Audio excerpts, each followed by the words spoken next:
Coach, you can start whenever you're ready. Is Jeff ready to go? Ready. Jeff's ready to go. Thanks for coming. I did want to say something about the football team. Just congratulations to them and Coach Davey. I have gotten to know him probably even more so here the past few months or so than when I first got here. I think we were both really busy and stuff, but I think this past off season we were able to connect a little bit more and really happy for Coach Davey and the football program and hopeful that our fans or just fans around the community will continue to try and support them and attend games and hope that their season can continue to go strong. I know in our community and around our department there's a lot of things that have gone on through media and other things, but at the end of the day, Lobo football doing well is a huge plus for all of us. So really hopeful that they'll be able to continue to have a great season, and obviously congratulations to kind of Coach Davey, his staff, and their players. With regards to basketball, I know our schedule just kind of officially went out yesterday. We did end up, I'm kind of go around these in a few different ways, but the Cherry and Silver game is on for the 19th. I know I brought it up a little bit last time. We did kind of roll that out and some specifics to do with it. It is $2 for those that want to come. If you're a season ticket holder, obviously it's free. You just come and sit in your usual season ticket. We did sell those last 2 seats in the lower level Lobo Club, which is awesome because going into last year, even I was in a bit of a panic. I think we had 16 of those seats available. So to actually sell them out here in September is cool, and I'm happy for not only the people that elected to buy those seats, but obviously the Lobo Club for selling them, and the people willing to invest in not only the Lobo Club but in Lobo basketball by moving into those seats. So that's kind of cool. We've been doing these phone calls here in the evenings from our players, from me, from some volunteers who have been terrific, just reaching out to season ticket holders who have not renewed, just trying to urge them to renew as quickly as they're willing to do, and keep pushing our kind of season attendance ticket numbers upwards.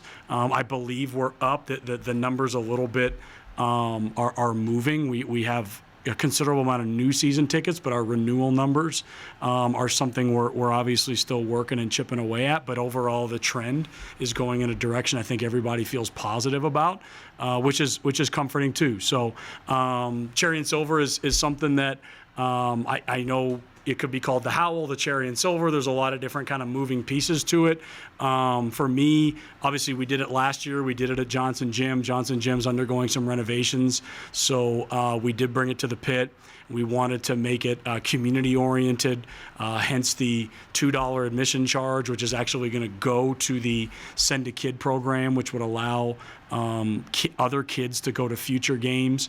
We're going to include a Lobo football ticket for anyone that attends for a football game the following day, which I thought was really kind of neat. And then it'll be a chance for our team to kind of go out and play in its first real game environment. And I think that'll be a really good opportunity. It'll be 3 weeks from our first kind of practice. And I know I'm kind of going in a circular way here. So the Cherry and Silver kind of will start it. We'll have a scrimmage. And then we have the exhibition game against Northern New Mexico, which is part of the New Mexico Classic, which we're still trying to kind of generate and create interest in. The one subtle change we'll make this year, it was subtle or unsubtle, I don't know, but a ticket to our game will be good to all the games earlier in the day when all those other teams get to play, and a ticket to that game will be good to our game. So last year we kind of split it up, and it may have hurt their attendance a little bit, but hopefully this will get maybe more people from the community out to going to watch some of these other games, knowing they already have a ticket for the Lobo game that night. They're more than welcome to come in earlier during the day and watch and promote or just support, some of these other kind of in-state schools. So that was an adjustment we made for this year. Then I think the rest of the schedule I've kind of talked quite a bit about.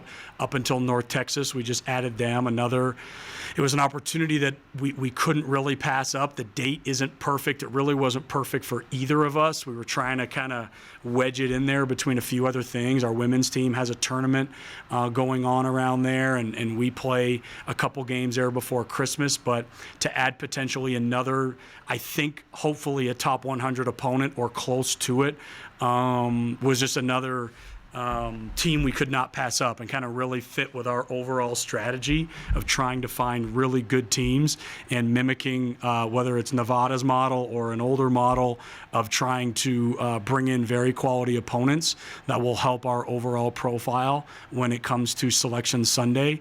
And ideally, we've put ourselves in a really good situation on that day by scheduling all these opponents. And then through all that, we also were able to add the game at Hobbs. The details of that we're still working out with regards to some of the logistics and contractual things up there. But the game itself and the opponent itself we have agreed on, and we just need to kind of go through some details in order to kind of flesh the rest of it out. And that's something we're working on round the clock. We were really waiting for the NCAA waiver to go through before we went down the road on a lot of these different things. And when we got that, it allowed us to play a 30th game. And with that 30th game, we were able to add these last two games. And for us, those were both win-wins, to add a quality opponent like North Texas and pencil them in, and then to be able to take and go and play a game in Hobbs was something I've always been kind of intrigued about. I think I've said it before, I kind of stole the idea from Mario Mocha, who was bringing New Mexico State up here to play a game and kind of get into other areas of the community. And for me, it just looked at another part of the state that we could maybe go do the same thing with Lobo basketball. So that's kind of the game schedule.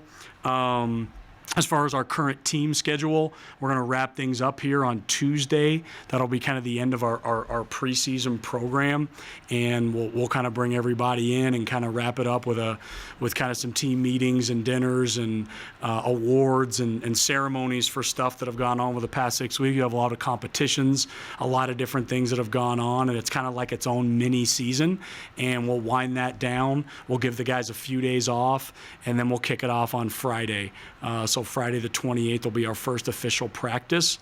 It gives us a couple of days off before where we can kind of hit reset, and it also allows us to kind of bank some off days. The NCAA allows you to practice 42 days from your first game, and you have 30 practices in that time frame. And to me, to start on the 42nd day and go from there, it creates a lot more off days maybe that would take us out of a pattern that I would like.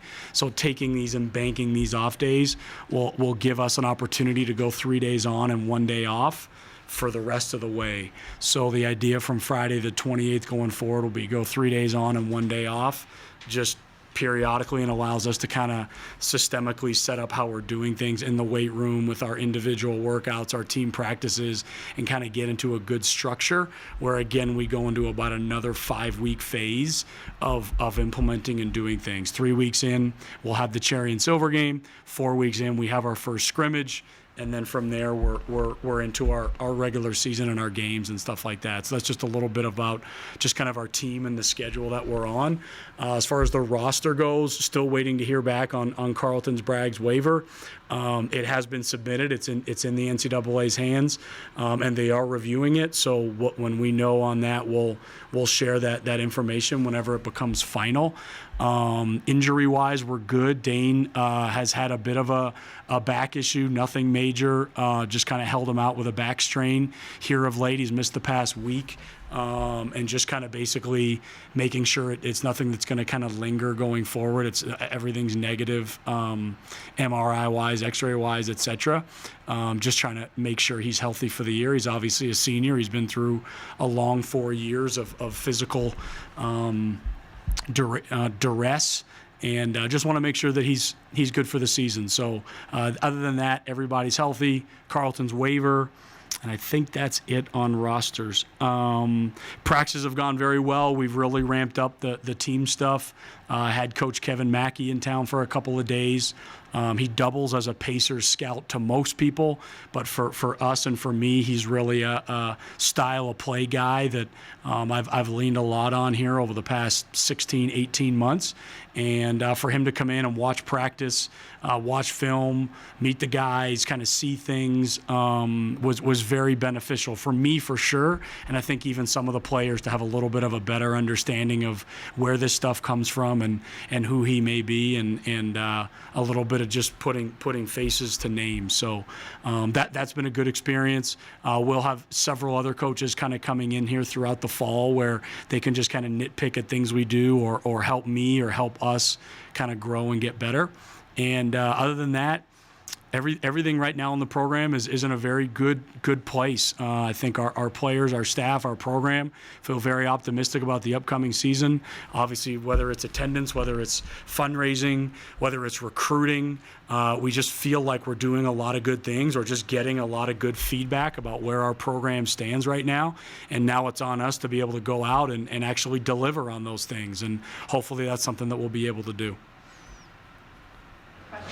Yep. Paul, I like the transparency you guys are saying about the tickets and stuff. Yeah. So that is obviously part of the big picture, is to not hide the struggles with tickets and getting together and combining all this stuff. Sure. That's obviously got to be one of the main goals besides getting people in.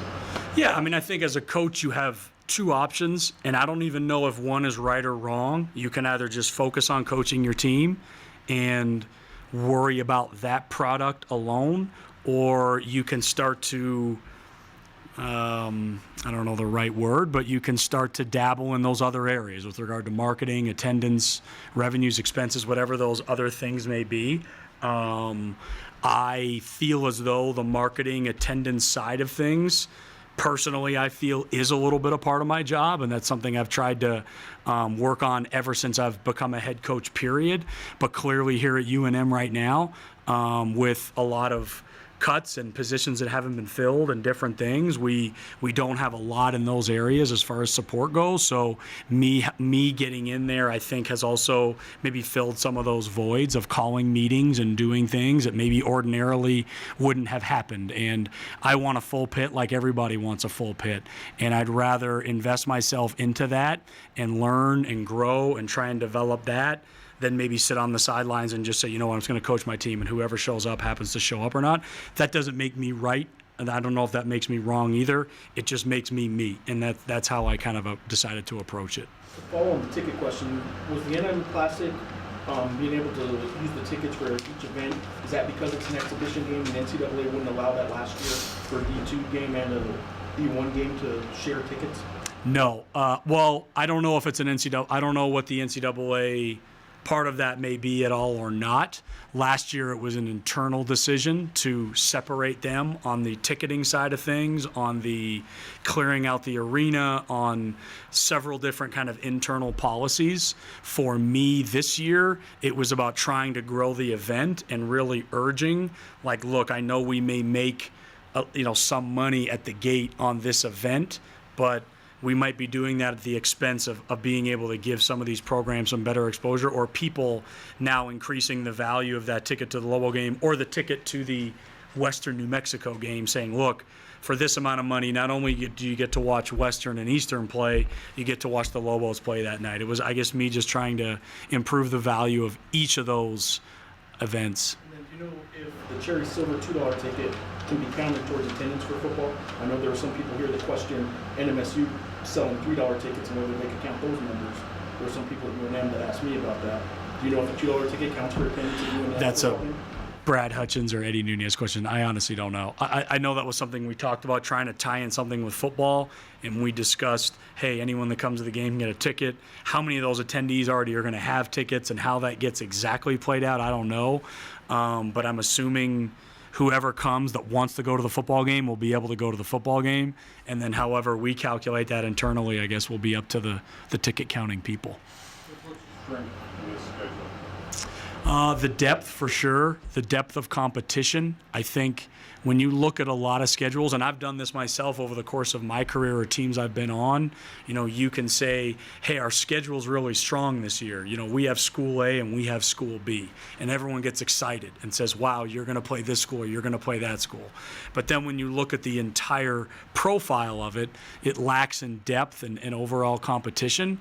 And I think that's where, for me, going into this year, when you look at what Nevada did last year, I wanted to say, hey, look, instead of going for that cherry picking of a name where I can sit here and say, guys, we have a great schedule, we're playing so-and-so, and everyone walks away going, wow, the Lobos are playing so-and-so, to me it's a little superficial, because underneath all that, where's the base, where's the foundation of what your schedule is really about? And I think we went out and really went about trying to build a real solid foundation to it. Maybe doesn't have that sexy name or two that you're going to go home and go, wow, the Lobos are playing this team or that team. But when you pile up all these teams in Iona and Penn and New Mexico State and St. Mary's and Colorado and North Texas, and you pile them all up, you've put together a very deep schedule, which was the intent. And hopefully it will bear some fruit for us. It's on us now to go out and compete with that schedule and really not have very many, if any, kind of nights off, so to speak, or weeks off. But you got to go out and compete every night throughout the non-conference. How many of these are home and home? And Jeff, I owe you a response on that too. Northridge is a home and home, and that is it. The rest are guarantee games. So now that it's released, obviously, you delayed the release date for it. Yeah. Trying to get that 30th game. I mean, now that it's out, is it kind of like a weight lifted off your shoulder? Kind of I think when we did the schedule before and we kind of got stuff out there, it was a little bit, we were waiting. I mean, the NCAA decided when they were going to hear all these cases, and they decided that this past Monday was going to be the date they were going to listen to all these waivers and what they were going to decide. And there's been a lot of teams submit waivers for a plethora of reasons. So we were just kind of waiting on that, and that was going to basically tinker with this last couple games. And for a while there, as we were trying to kind of finish it off and we had our hands in so many different pots, it was pretty time consuming. But quite honestly, the last couple of weeks, we knew what we were doing based on A, the waivers approved, B, the waivers not. We're done. We're good to go. So once we kind of got that finalized, we just kind of pushed it out. To be clear, the waiver is just for a 30th game. It's not for a location, is it? The waiver is just for a 30th game. Yeah.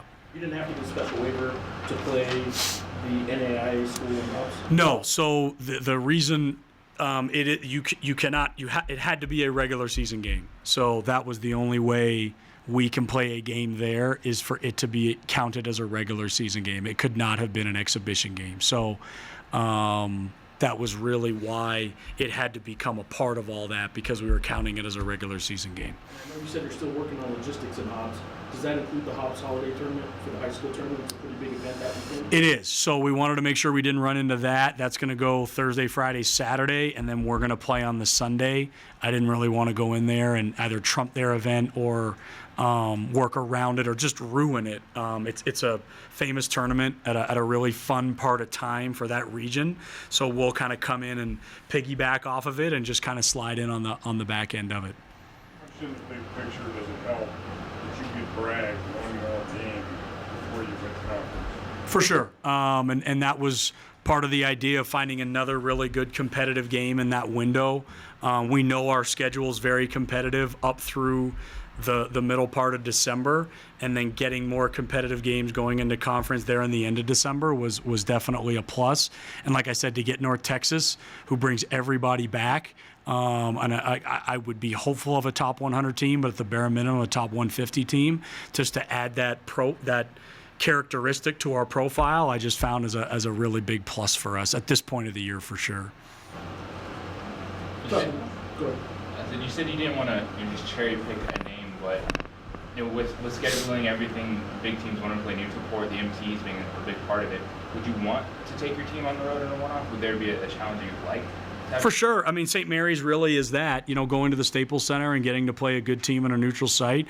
I mean, we run into obviously a couple of issues. One, will just be teams' willingness to come to play in New Mexico, which is a challenge. And a lot of regional teams, quite honestly, just do not want to come play here. So that's something we've run into. Now, when you start to go out of the region, it really has to be someone that wants to come play here. And then that's coupled with our style of play. And the reality is, just even when Coach Mackey was here, we talked about all the time how scheduling, it was hard for him. And I think our style of play makes it problematic. Teams just not really wanting to sign up to go and play a certain style that maybe they don't see a lot of, don't want to waste a lot of time preparing on. I mean, they're trying to do what's best for their programs as well. So for them to say, hey, we're going to go to New Mexico and play this style and take a week's worth of practice or whatever to get prepared for them is not something I think they're all, itching to sign up for. So I think when you put those things together, it is going to be a challenge, but one that we're going to continue to kind of beat the bush on. I talked to Eddie about it a lot. We talked to our staff about it a lot. Just keep working any angle we can to kind of bring teams. And we look at teams that might have kids from the state of New Mexico or kids from the region or any angle we could possibly think of to recruit teams to want to come play here. But at the end of the day, it's still going to take the willingness of someone to want to come do that. I've said it last year. I've said it before. That's what my tip of the cap to Sean Miller, who is the coach at Arizona and does not have to come here, but was willing to come here and say, I want to go do that. And, to find guys like that with that kind of security amongst themselves or their program or their team or whatever to go do that is not overly common. So we just got to keep chipping away at it and hopefully find more teams that are willing to come here and play good games. But as you said, if we can't, going to find those neutral site games will be something we continue to do. Obviously, last year we had 2 in Florida. This year we have 1 in LA. And next year at this point, we are tentatively contracted to a tournament out in the East Coast. Did you guys turn down any buy games yourself? Where you guys were going to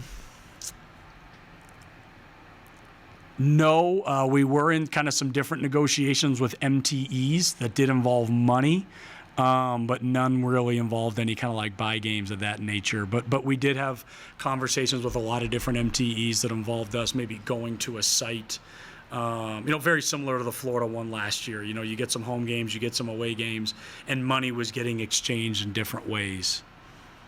Paul, I'm sorry if this has been addressed in the past, Yeah. but the times of some of the home games, is that all part of the negotiating this day and age with TV? And Unfortunately, I don't have anything to do with it. My first call was to our conference office. When those times came out, I'd be lying if I said I was jumping for joy. I told them how I felt. I'll continue to tell them how I feel.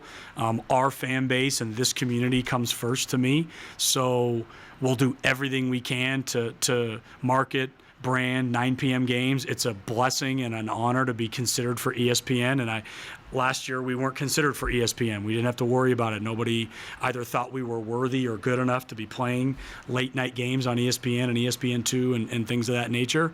This year we're picked for them, which again, it's a credit to our team, credit to the program that we're building, that people want to put us on ESPN. But I'd be lying if I said 9 p.m. games, for our local community is something that they're going to be overly excited about on a frequent basis. And unfortunately, it's a little bit too frequent for my liking. You mentioned trying to find those regional opponents that are willing to come here and play. You got, the home and home with Colorado last year, now Yep. this year. And UTEP, are those going to be schools that you look to try and schedule in the future and try and build those regional rivalries? Definitely. Yeah, part of the reason, and I'm glad I did when we signed the UTEP deal, was we made it a 4-year deal. We didn't make it a 2-year deal. And any conversations I've had with these kind of regional teams has been the same thing. I don't want to get into something where a year or two later there's been a coaching change or an AD change or a philosophy change, and now they don't want to play us anymore. We're willing to play any team in this region. There is not one team around here we have said or will ever say no to. They all know how many times I've reached out to them. They all know we're willing to play them. We're just waiting for some yeses, and as soon as they say yes, we're immediately signed up.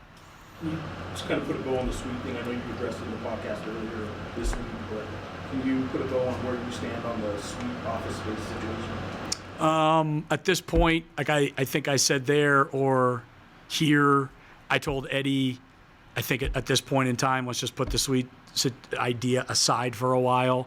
There's obviously a lot of moving parts to a lot of things around our department, around this community, around politics, around a lot of different things. And the last thing I want to do is really inject myself or our team into that. So for me, it would really be about, I still don't think the idea needs to be completely cast aside forever, but maybe it's an idea we explore later, and however that happens to work out, whether that means it doesn't ever happen, it does happen in a different way, or whatever it is, let's explore it down the road when maybe some of those other factors have either settled more or just dialed down a little more, and maybe there's an opportunity for greater conversation. But right now, either the conversation itself is too muddied, or there's just so many other things going on, it's just not the right time and place for it.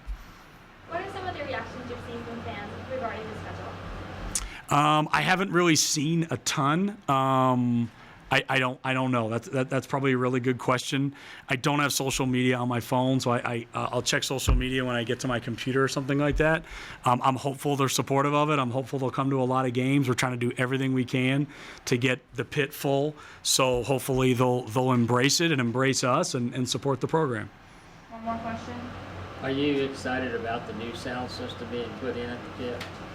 If you heard the old sound system, I think you would be excited no matter who you are. This is the third time now I think they're attempting it, I think. So. Yeah, well, I guess from that standpoint, I hope it works. All right. Thank you, guys. Let's go.